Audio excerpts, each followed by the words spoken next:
Foné Boontos. Una voz grita.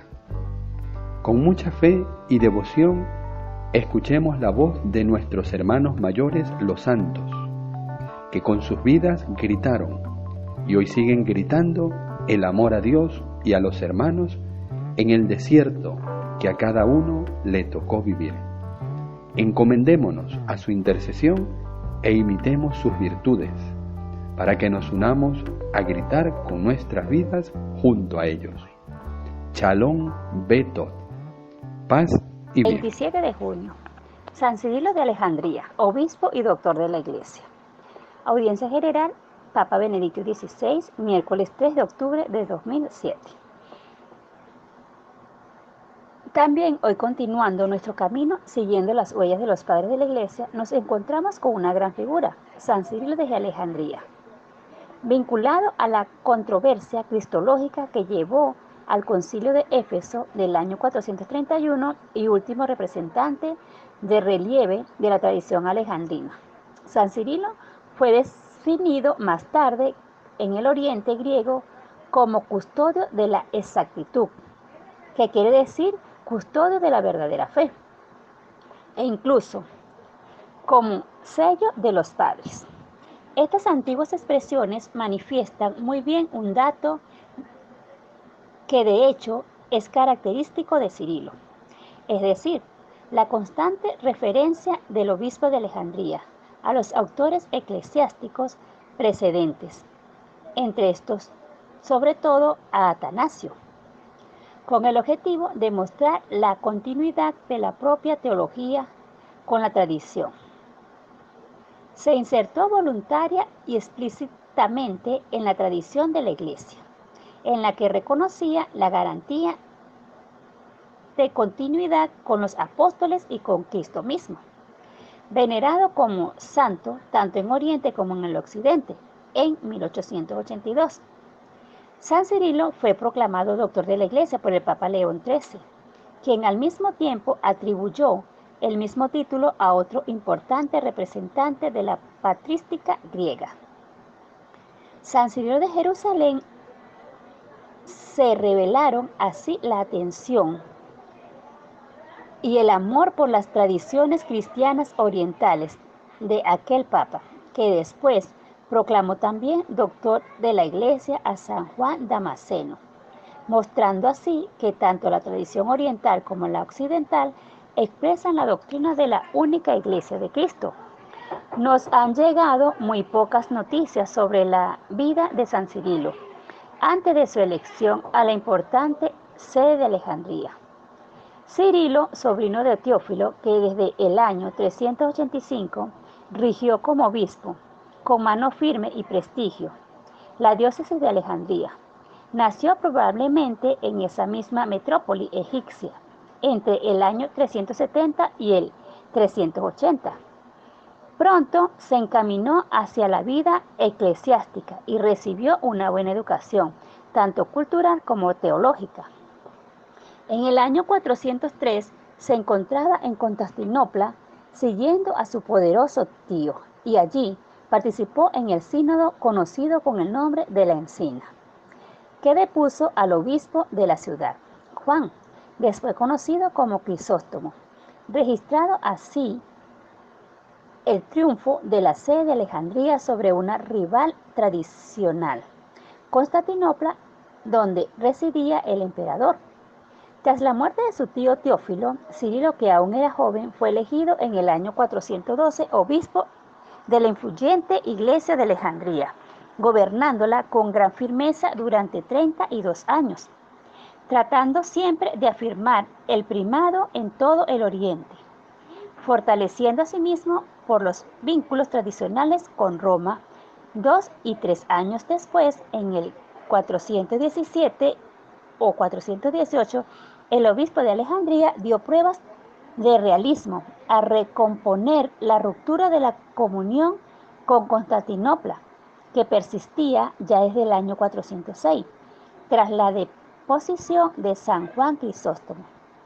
Pero el antiguo contraste con la sede de Constantinopla volvió a encenderse 10 años después, cuando en el año 428 fue elegido obispo Nestorio, un prestigioso y severo monje de formación antioqueña. El nuevo obispo de Constantinopla suscitó pronto oposiciones, pues en su predicación prefería para María el título de Madre de Cristo, en lugar del de Madre de Dios. Ya entonces, muy querido por la devoción popular, el motivo de esta decisión del obispo Nestorio era su adhesión a la cristología de la tradición antioqueña, que para salvaguardar la importancia de la humanidad de Cristo acababa afirmando su separación de la divinidad. De este modo no era ya verdadera la unión entre Dios y el hombre en Cristo, y por tanto ya no se podía hablar de Madre de Dios.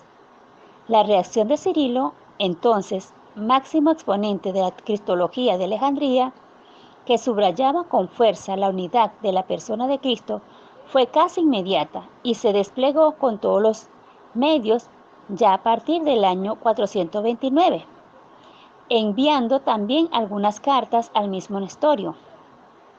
En la segunda misiva, páginas 77, 44 y 49, que le envió Cirilo en febrero del 430, leemos una clara afirmación del deber de los pastores de preservar la fe del pueblo de Dios. Este era su criterio, por los demás válido también para hoy. La fe del pueblo de Dios es expresión de la tradición, es garantía de la sana doctrina. Escribe estas líneas a Nestorio. Es necesario exponer al pueblo la enseñanza y la interpretación de la fe de la manera más irreprensible, y recordar que quien escandaliza, aunque sea a uno solo de los pequeños que creen en Cristo, padecerá un castigo intolerable.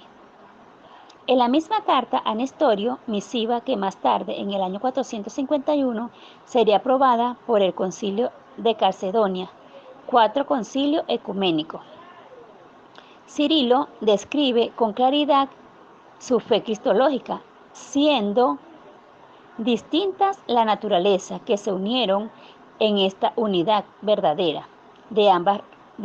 Resultó un solo Cristo, un solo Hijo, no en el sentido de que la diversidad de las naturalezas quedara eliminada por esta unión, sino que la divinidad y la humanidad completaron para nosotros al único Señor Jesucristo, e Hijo, con su inefable e inexpresable conjunción en la unidad. Y esto es importante. Realmente la verdadera humanidad y la verdadera divinidad se unen en una sola persona, nuestro Señor Jesucristo. Por ello, sigue diciendo el obispo de Alejandría, profesamos un solo Cristo y Señor, no en el sentido de que adoramos al hombre junto con el Logos, para no asinuar la idea de la separación, diciendo junto, sino en el sentido de que adoramos a un solo y a uno solo y al mismo, pues su cuerpo no es algo ajeno al Logos, con el que está sentado a la diestra del Padre. No están sentados a su lado dos hijos, sino uno solo, unido con la propia carne. Muy pronto el obispo de Alejandría, gracias a agudas alianzas, logró que Nestorio fuera condenado repetidamente por parte de la sede romana con una serie de 12 anatematismos redactados por él mismo y finalmente por el concilio de Éfeso en el año 431, el tercer concilio ecuménico. La asamblea, que se desarrolló con vicisitudes tumultuosas, concluyó con el primer gran triunfo de la devoción a María, con el exilio del obispo de Constantinopla, que no quería reconocer a la Virgen el título de Madre de Dios a causa de una cristología equivocada que ponía división en el mismo Cristo. Ahora bien, después de haber prevalecido de este modo sobre el rival y su doctrina, San Cirilo supo alcanzar ya en el año 433 una fórmula teológica de compromisos y de reconciliación con los de Antioquía. Y esto también es significativo. Por una parte, se da la claridad de la doctrina de la fe, pero por otra, la intensa búsqueda de la unidad y de la reconciliación. En los años siguientes, se dedicó con todos los medios a defender y a aclarar su posición teológica hasta la muerte, acaecida el 27 de junio del año 444.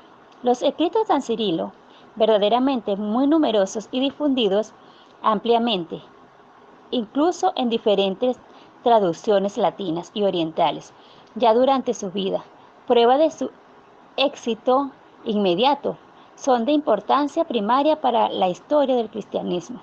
Son importantes sus comentarios a muchos libros del Antiguo y del Nuevo Testamento, entre lo que destaca todo el Pentateuco, Isaías, los Salmos y los Evangelios de San Juan y de San Lucas. Son de gran importancia también sus muchas obras doctrinales, en las que aparece continuamente la defensa de la fe trinitaria, contra las tesis arrianas y contra las de Nestorio. La base de la enseñanza de San Cirilo es la tradición eclesiástica y en particular, como he mencionado, los escritos de San Atanasio, su gran predecesor en la sede de Alejandría, entre los otros escritos de San Cirilo. Hay que recordar finalmente los libros contra Juliano, última gran respuesta a las polémicas antiocristianas, dictada por el obispo de Alejandría, probablemente en los últimos años de su vida, para replicar a la obra contra los Galileos, compuesta muchos años antes, en el año 363, por el emperador que fue llamado el apóstata, y por haber abandonado el cristianismo en el que había sido educado. La fe cristiana es ante todo encuentro con Jesús, una persona que da un nuevo horizonte a la vida. Deus Caritas et Uno. San Cirilo de Alejandría fue un incansable y firme testigo de Jesucristo, Verbo de Dios encarnado, subrayando sobre todo la unidad, como repite en el año 433 en la primera carta al obispo Sucenso. Uno solo es el Hijo, uno solo es el Señor Jesucristo, ya sea antes de la encarnación, ya después de la encarnación. En efecto, no era un hijo, el Logos nació de Dios, Padre, y otro, el nacido de la Santísima Virgen, sino que creemos que precisamente aquel que existe antes de los tiempos, nació también según la carne de una mujer. Esta afirmación, más allá de su significado doctrinal, muestra que la fe en Jesús, Logos, nació del Padre, está también muy arraigada en la historia, pues como afirma San Cirilo, este mismo Jesús entró en el tiempo al nacer de María, la Teotocos, y estará siempre con nosotros según su promesa. Y esto es importante. Dios es eterno, nació de una mujer y sigue con nosotros cada día. En esta confianza vivimos y en esta confianza encontramos el camino de nuestra vida.